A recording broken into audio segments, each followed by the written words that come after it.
Is there a difference between writing a grant proposal and writing an article?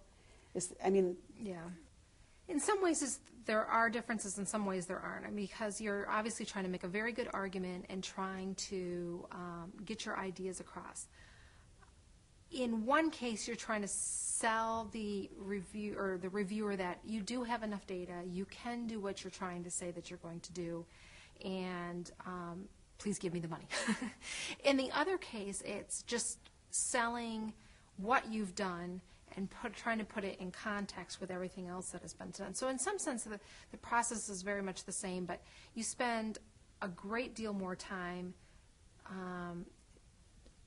describing the research that you have done and looking at the figures and trying to make sure you have all the different interpretations that are possible. Even more so, I think, in the papers, because you're reaching a much wider audience there. I get really excited about writing a section, and I get it kind of laid out in my head, and I get going on it, but I don't finish it. So maybe I'll finish one section when I'm running, but I always make sure to make a start on the second one and get going and get excited about it and get enthusiastic about it. And that's when I stop, because then I find even when I'm away and I'm not writing, it's percolating in my head, okay, I want to do this, I want to do this when I get back. And it really it causes me to stay engaged in the process even when I can't write, as well as it allows me to really look forward to getting back in there and finishing it again. Because I find when I stop at the end of a section, I sit there and think, oh, I got to start that section on whatever. And, it just seems like a bigger job. But if I know I just have to go in and start finishing something and then start percolating on something else, for some reason it's a mental trick that works for me.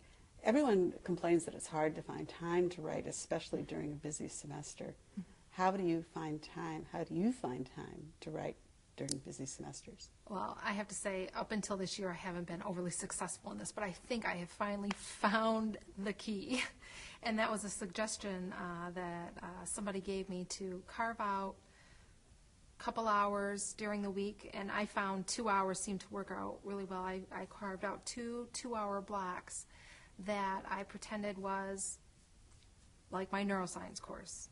And if somebody calls and says, can I schedule a meeting at this time, or a student says, oh, I just want to drop by and have you sign something, the answer is, no, I can't.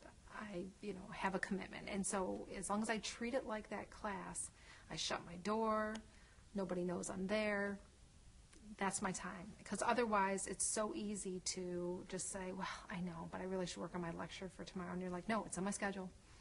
I wouldn't just skip class because I want to work on some other lecture.